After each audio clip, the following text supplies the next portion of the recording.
Kue tai lele, e mutolo katoa, e konumi, wilo o ngā pe tai au fia pe mau fai mana ni koe, tau kau whatahai, i whakani, ia mo taina ko pera.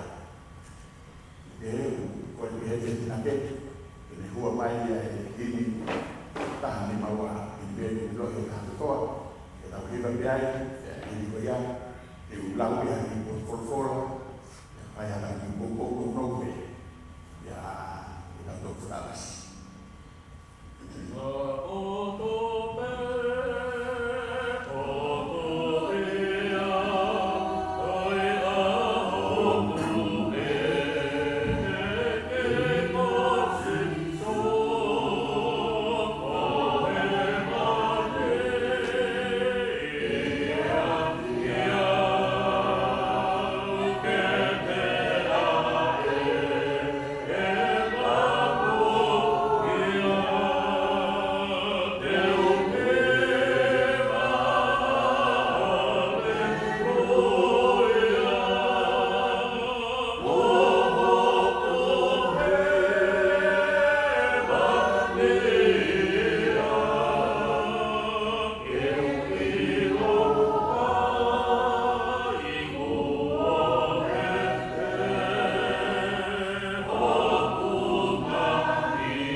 piti o mea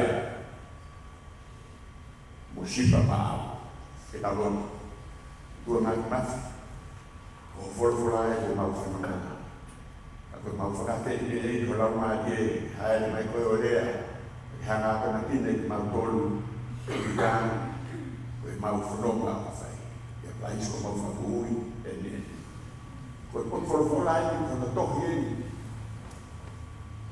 e si hoa o ange kia Isaia ke tarofi ta ke tala ki Israeli. Ya koe tala koe ki Israeli e koe tu au mai au tala mai ka te tau tōru ni takara mai. Ko au si hoa, me hanga whakamahi no i mai ko si hoa ia. Ko ia nā ni hanga o ngahi o se kote, ko ia nā ni hanga o ngahi ki tau tōru. Ko ia nā ni hanga whakafuafua koe. O tua mafi, o tua e mea kotoa pe, ko ia nā ni hanga whaiho kono ngaho ki tau tolu ya ni hanga palani e tau mo ui. Ko uhi ngai au tau i heni ai e whamiri. Ko uhi ngai au tau i heni ai, ko uhi a ko e palani ai otua. Ko ia na ni hanga fua ki, ya ko ia en o pure ao niu he mea kotoa pe. Pe une talamai lela, o ka ke ka alu i hafi. Ko e tau whanonga ko ia i he mama ko ini, te tau whepaki mo e ngahi whaingata. O hange ko ia he pong ini, te tau whepaki mo e ngahi ahi ah, te mo ngahi mamahi o hange haafi. Te tau whou aku i he vai hai kai te tau mea e mo ai. Ai au ni hanga whakamahi no i mai. Koe mea ko ia kua pau ke tau whou he ngahi whaingata. Ka ua e tala ponu o tala mai, te ia te koe. E ihe afi, te amo koe, e ihe whanonga i hala whaingata. E whamiri, o te tau tua tamaki. O tau whanonga pe te mo i otua. Te une tala mai, kono uhinga ko au na hanga huhui koe, e kai te ngata pe ai, he ni hanga huhui ki tau tolu. Ka kune ui ki tau tolu aka o tau hingua. O kune afio, o kune hanga iloki, a e tau whaingata ia o koko, pe ane tala mai, o ko a aku koe. Koe tala fungani e ni o i veesi koe ni. O kune tala mai, you are mine. Kokoe, o a aku. Te kapau o piai ha mea o a aku. Ko au de vai o ko responsible. Ki hono toka ngai koe. Te toka ngai koe ho taimi o ke fie ai, te toka ngai koe he taimi o ke mamahi ai. O kune whakaha mai ka te tau tolu. You are mine. Ke tau mana tu i mau pe he taimi o e whaingata. O ki kai ke tau whanonga tua taha. Ke tala monu ia o e pongpongi ni e whabini ke tau iloki. Ko ki tau tolu, na ngahu ki tau tolu he o tua, na ni hanga whakafuafua ho tau ngahi a ho. Koe mea ia na fau mai ai o tau fau mai nei tonga, hau di heni koe ngahi palan, whakatungu ko uka atoa eni, ai o tua mafi o tau labi naisa.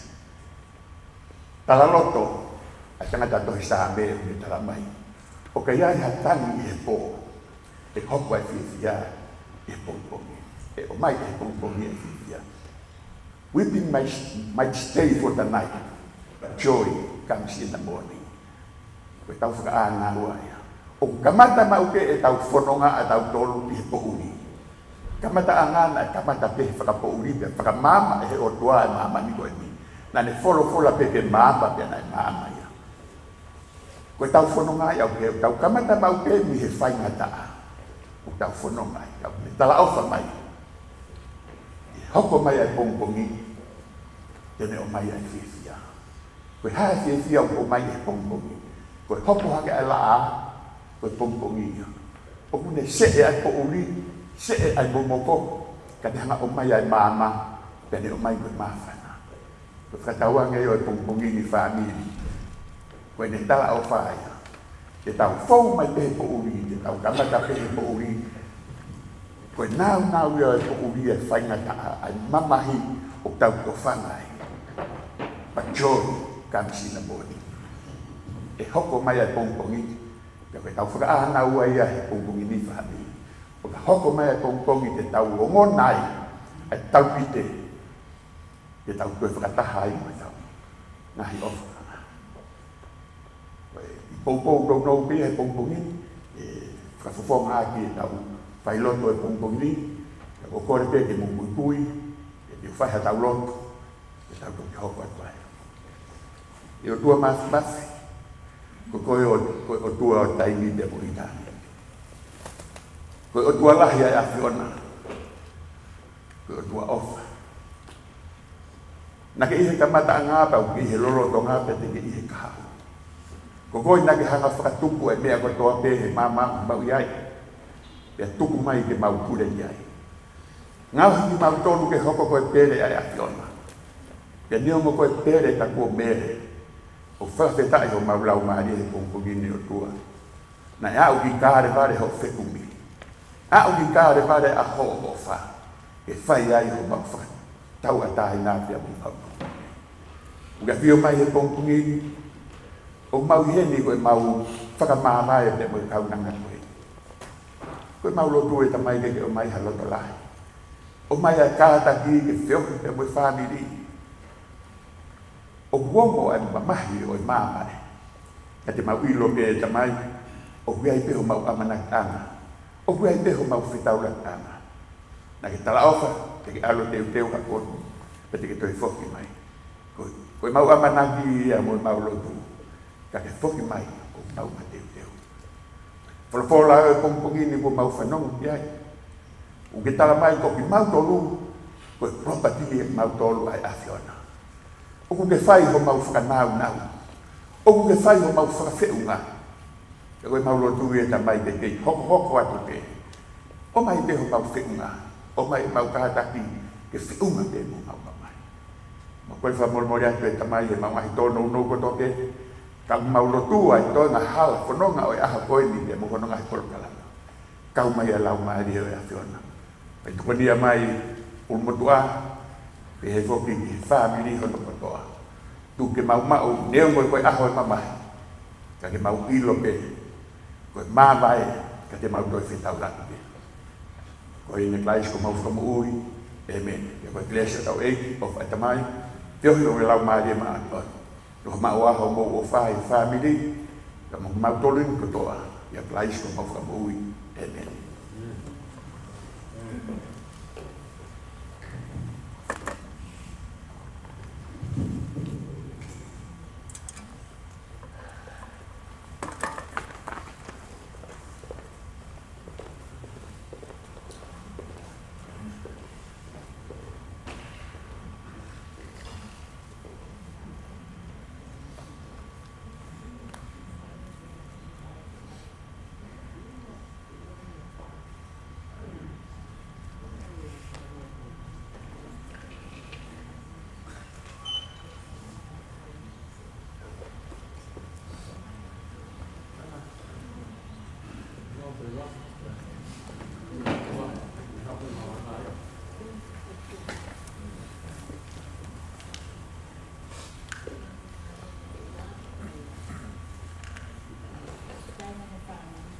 Kadang family o Philip.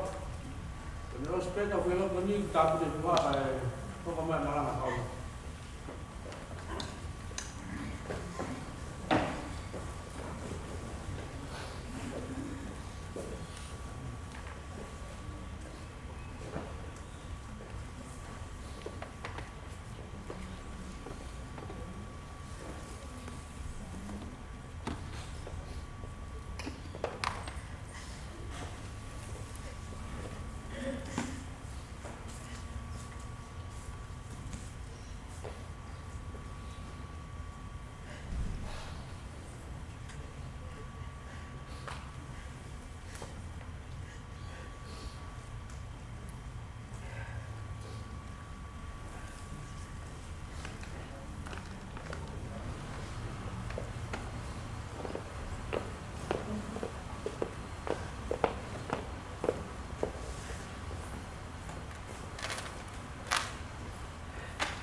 whakatulou atu. Tapu ki he awhioa e tae hā mai o tau lotolotonga. Tapu mo whanau, mo mga puna hau eiki. Whakatapu ki a mai o tuitonga, hamata apure. Whakatapu heni ki he tangata eiki Palestine maa lolo, hai whikau manu lātu.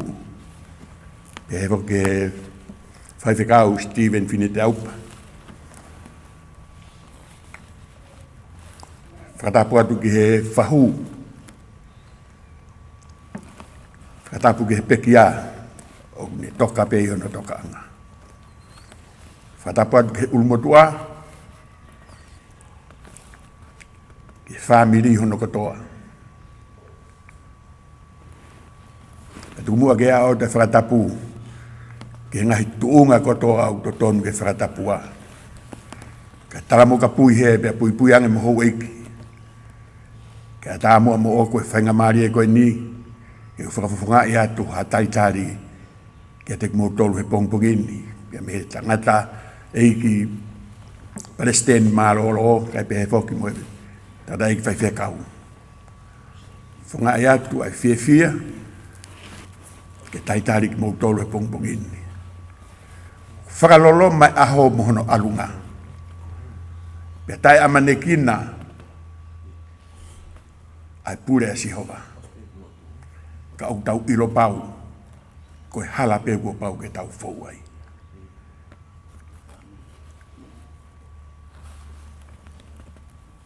O kou whiawhia he pongpongin, neo ngoe tamala ai ea ki he whamiri, he tō e tau whakawhakawa o e pongpongini. Ka au tau ilo pe o kua he tau amanaki anga pe. Tau ilo pe. Pia oa te tau mamahi. O hange koe mamahi ai kau angahala. Kau tau ilo pa tau whiawhia pe. I ngai tala ofa ku hanga o mai he o tua pe mo ene folfola ke whakaloto lahi ia tau tolu. Neongo ene au fia e whanonga anga pia mamahi e loto he mawai. Tako Sihova pe, tene o mai, koia pena ne hanga tofa ho tauhala. O mai ki tau tolu me ngai wheitu ke heke. Kako hono whinangalo, ke tau whanonga ia e whanonga ai hala kua tau whau mai ai. Ke tau ulaki hiva, ki hono tolu no aua o himi. Tolu no aua o himi, te usipela tu pe, ai ulaki vesi mo e tau, pe askoea pe tau toki hiva hoko mai ai pe. Tokange pe ha aho e tuku aia e kuhiwa, kau mohe amanaki pe, ke toi tuu hake, teu mamata kia sisu, pe tala no atu, teu mamata kia sisu, e ku hao pe i hene ofa. Katak, mo meha ke olunga, ke tau hiwa.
Ko tu ko o langi pe mo mamani.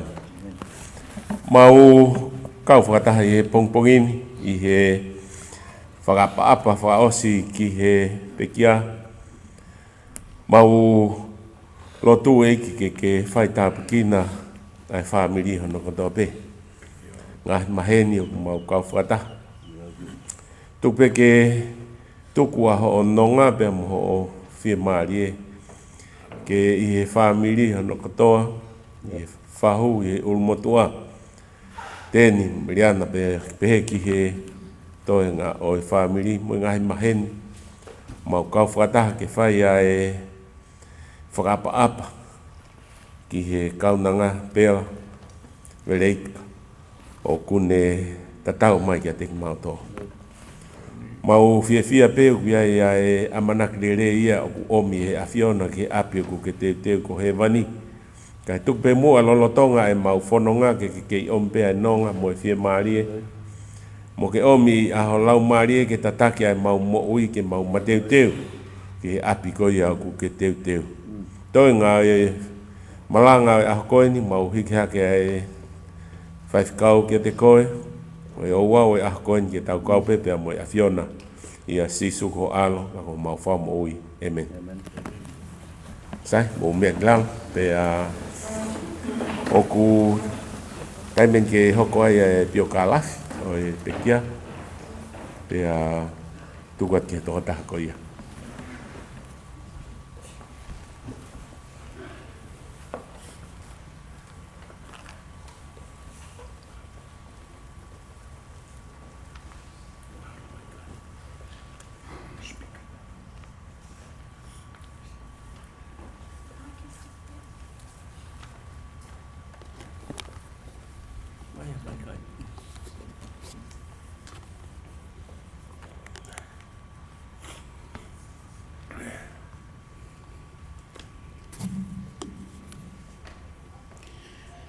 Ko le ke huwhanga he ngai tala whakatapu ko toa ko osi anoa o whaki.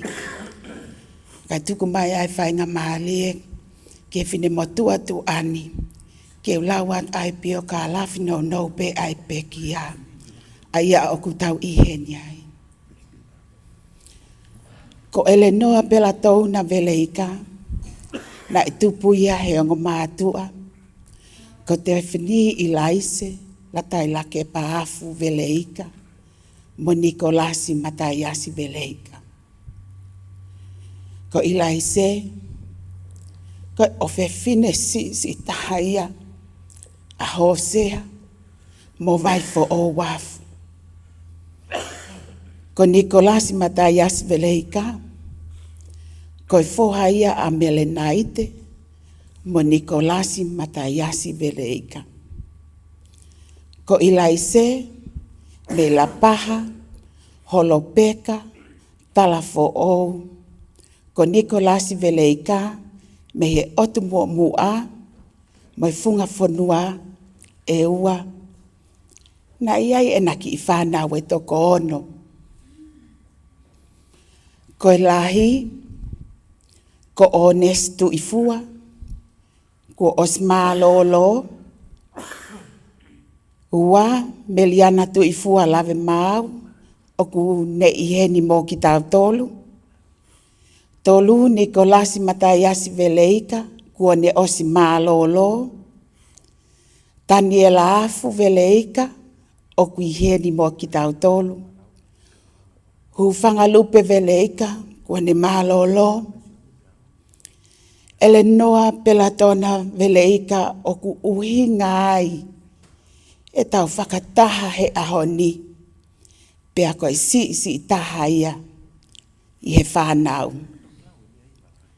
Na e whanau i apela tauna i he aho taha walu o Disema, taha hewa fitu walu i whasmoe afi. Pea nane tali ko au ki he eiki, aho wa fitu o se pitema, wa afe wa nima, e whalimahaki vai ola tonga tapu. Na e whakahingoa e toke tāla tu siswha ai pekia ki hono tuo fe fine ko ele noa. pea koe pela tōna na e uhinga koe beautiful eyes.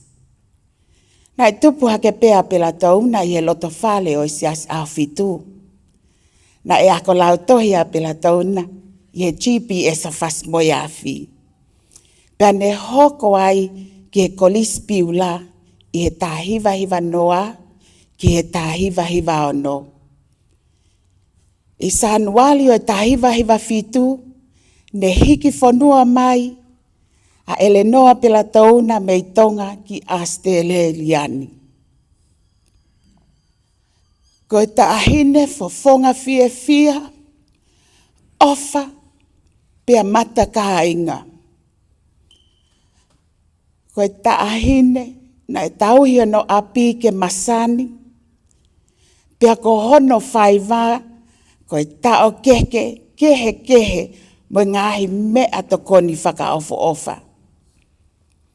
Na mauhoa a Eleanor pela tauna pia mo whakaosi ako whanua. Pia motu hia hona whamili i he ta au a taimi. Pia hiki whanua a pela tauna ki New Zealand. O whakawhetai, o maua i hono hoa o whaanga.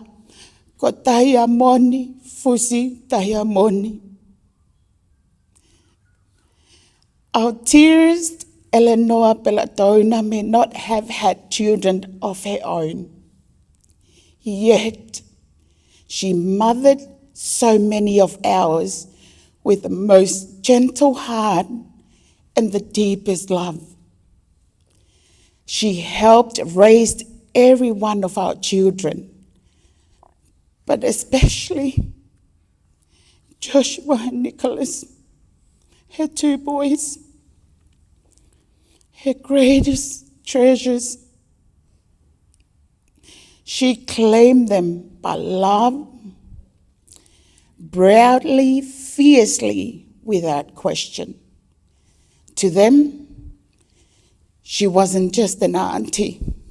She wasn't just Auntie Bella or Auntie Ella. She was a second mother, a guiding light, and a safe place to learn.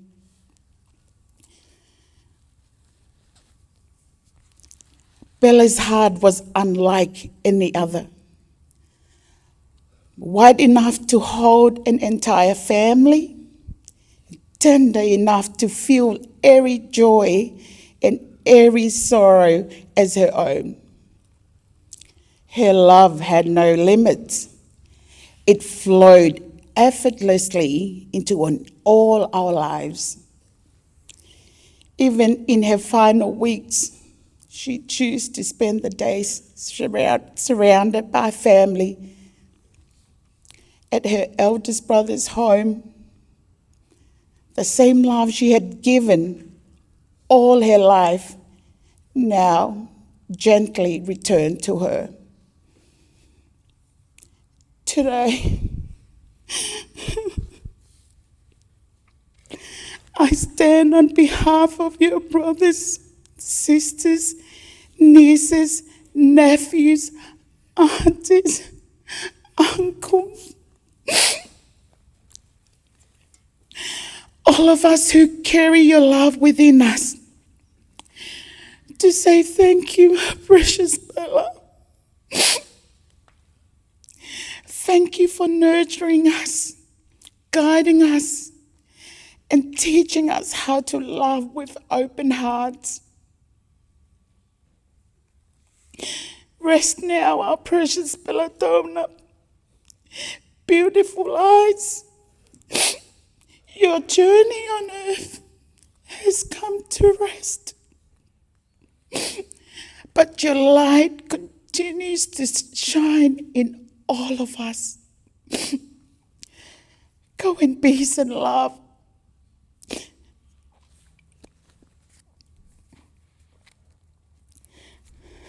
Wrapped in the arms of our Creator, and praise our loved ones who have gone before you.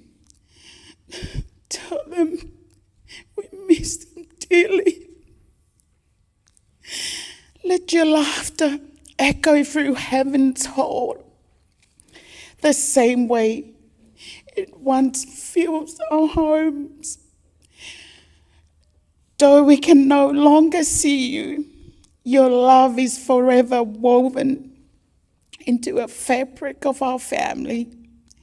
In every story we tell, every smile you have inspired, and every tear we shed in your memories, you will always be our heart, our joy, and our gentle reminder of what it means to love deeply. Sleep peacefully, our beautiful sister, until we meet again. Rest in eternal light and grace. For our while, till the glorious moment of our doom.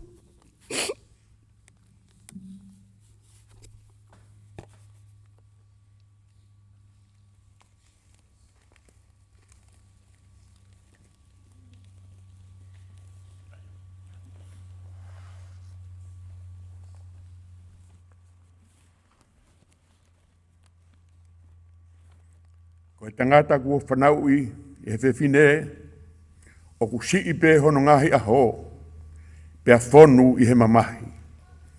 O ku tupu hagei au hange koe whisi a kau pēa tu osi hifo o ku puna whoki ia o hange koe ata o i kai nofo mau.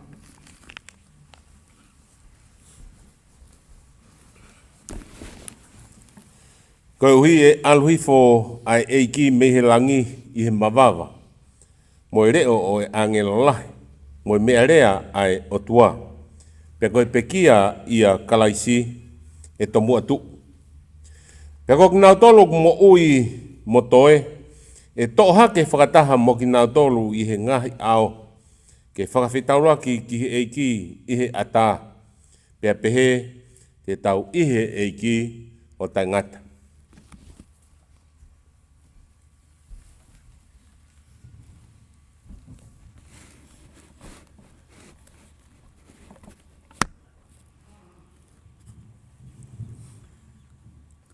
Kore ke u whangat me mua i he talwhatapu ko a whaki. Ka tāhunga mōku ke u whakakato ai whatongia o e pongpongi. Ko e vesi huluhulu o e hauani o ko mai me tohi a sione wahe hono ni mā vesi o fulu mā walu me mai vesi o fulu mā hiwa. Aia upehea hano whakarea. O ua te mo wofu ai, he ku hau ai aho, e whanongo ai, e whanongo ai ki hono reo aki nau tolu kotoa pe ko ihe ngahi tanu anga. Pea te nau alu atu, ko ki nau tolu na e whai lelei, ki he toe tuu o e mo ui. Mo ki nau tolu na e whai kovi, ki he toe tuu o e whakamala ia. Ka wenga, amanaki i tua whaitoka. Lau maaria maa on. Wholofola mai, hoa wholofola. Hanga pe mua o whaka aki a e mau mo ui. Ke mahino ke riki mau tolu a amanaki whakamunu ia. Ko whakatoka. Mei he kamata anga, ke mau lawe monua i he pilikime mau whai mi taimi ki i tāniti. Kore ngai mena klais ko alko mau whamo ui. Amen. Te tau whanonga ko toa pē ki he leo. Ko ki nau tolu ki he tanu anga, ka kai whai lelei, ka kai anga lelei o hange koe pekia o e aho ni, te nau toe tuu. Ki he mo ui. Ka koki nau tolu, o ku nau whai kovi, ki nau toe tū, ki nau tolu ki he whakamala ia. Tala o whasi isu tene toe whoki mai. Hai e toe koia a seone vai hang fulu maa whawes waki ki he tolu. Popo ki ai ongo angelo, mamata e kau ako ngā, nau sio ke aluhake a e ki ke ata foki ke ne tamai. Pawaki mai, kau tangata o ka reri, koe hae mea mautu o sio whama mawai ki he langi. Koe sisu koe au awe a te ki mautolu e pehe pe e ne toi foki mai. O hange koe ne aluhake ki he langi. Tui kia ia siope. Pehe siope. He kou ilo mo ui aho kuhui. Pea e tu uia i mamani i he aho whakamui. Pea ka osi hoku kiri. Pea mau mo hoku sino. Ka teu mamata hoku kakano ki he eiki. Siono pat mosi. Whakawai raki pea mo wes fitu. Wakai uku hare mai ia mo ngahi ao. Pea e mamata kia te ia ai mata kotoape. Famili, e toi whoki mai a sisu. Pea pere tohi koe a taitusi vai hau noua vesa un fulu mātolu. Koe amanaki whakamonu ia eni. Ke whakamau mo langai a e tau moi, ke tau nofo mo unaloto mo sio atu ki he amanaki whakamonu ia koeni. Koe hānai hono uhi, o pēai koe amanaki whakamonu ia. Mamahino mai ka tiki tau tolu, toi koe ulaki sonai ka whāpea mo vesa nong fulu māno, mo honga fulu māwhitu. Mahino mai heni ka tiki tau tolu, i he vesa nong fulu māno, pea koe pe kia ia kalaisi te nau tomu atuu. Kai koe ngata anga ina whaitoka. Amanaki i tuka whaitoka. Te tau toi tu. Vesi hono hongo fulu mawhitu. Pea koki nau tolu oku mo ui moto e. Aluhake whakatake whakataulaki ke eiki i ata. Pe te nau ihe eiki o tangata. Ka i ki mu a koe ke whai e aluhake. Whakatonga iange i he. Tohi koe ia a Paula ke Sasio Korinto. Koe tau toi tuupe. Vesi hono ni manga fulu mātaha. Te tauri riu kotoa pe. I he whakafoki whaka i he kemo oi mata. I he pā whakamui oi mearea. Pea e ririu ai a ki tau tolu. Ai e he au hani ai tae wha au ha. Pea ai e he mateni ai tae mate. Amanaki a koe i tua whai toka. Koe toe tuu mai. Ke whakawhetauraki ki he eiki i he ata. Toi koe a whakaha. Wahe hono ua fulu. O koe whakamore atu. Toki laulau e koe wahe koe ni. O ki nau tolu koe halu ki he langi o whakawhetauraki eiki i he ata. Te nau pule mo kalaisi i he tau e taha awhi.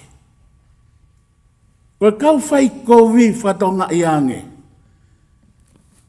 He kai ki nau toi tuu nau tolu, i he uraki toi tuu. Te nau nofo nau tolu tari ke ose tau e tahawhi. Nofo tui e kau maonioni. Tau e tahawhi, kua tuange mai a setani me hono plisone malu. Pe koe taimene toi tuu hake ai e kau whai a ngahala. Ai ka kai whai kovi.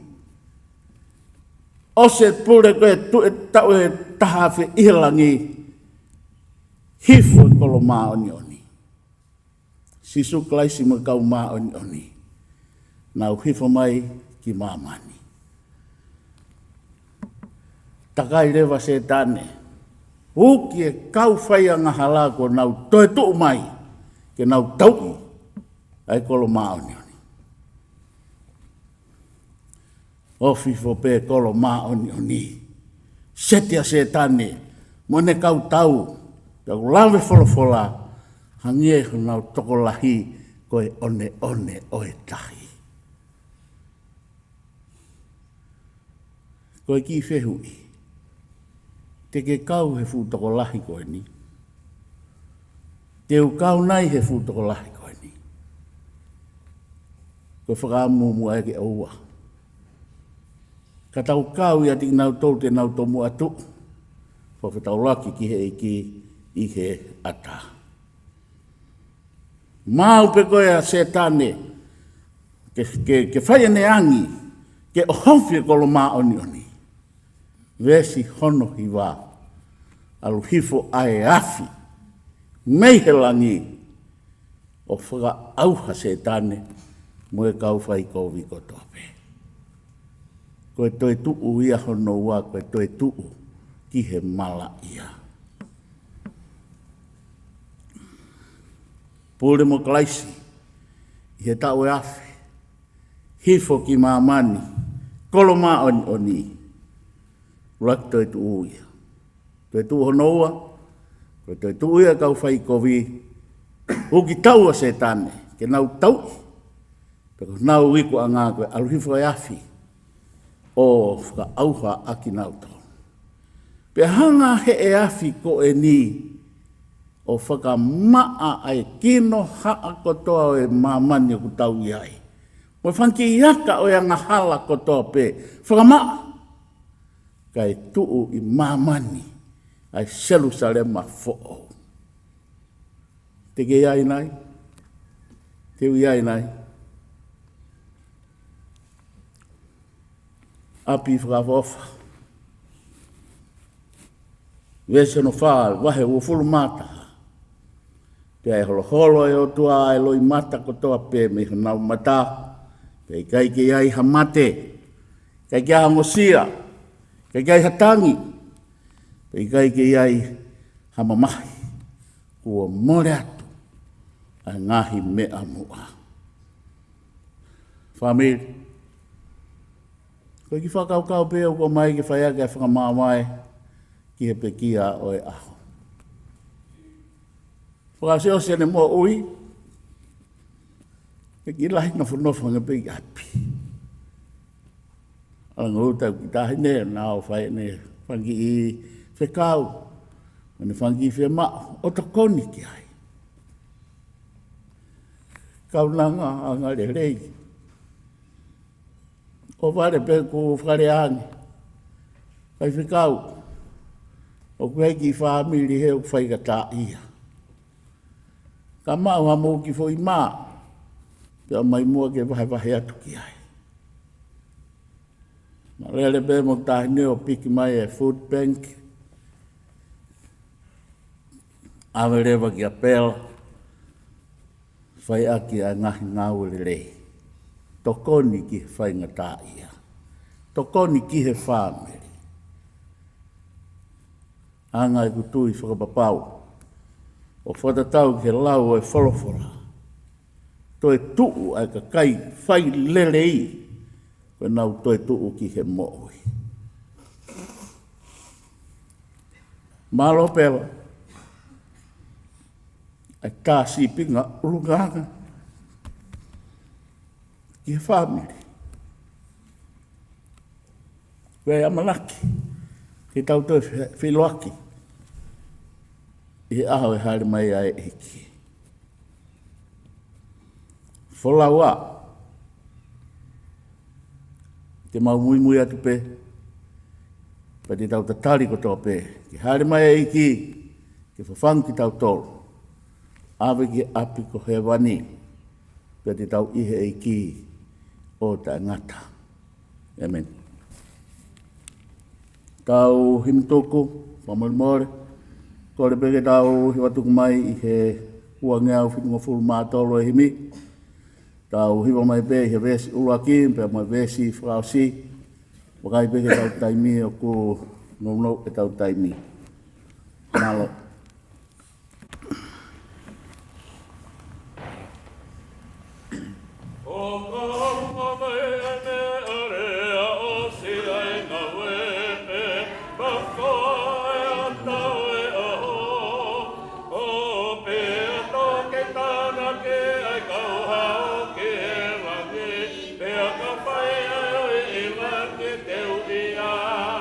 Ai o ka whai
mau whamalo o tua mafi.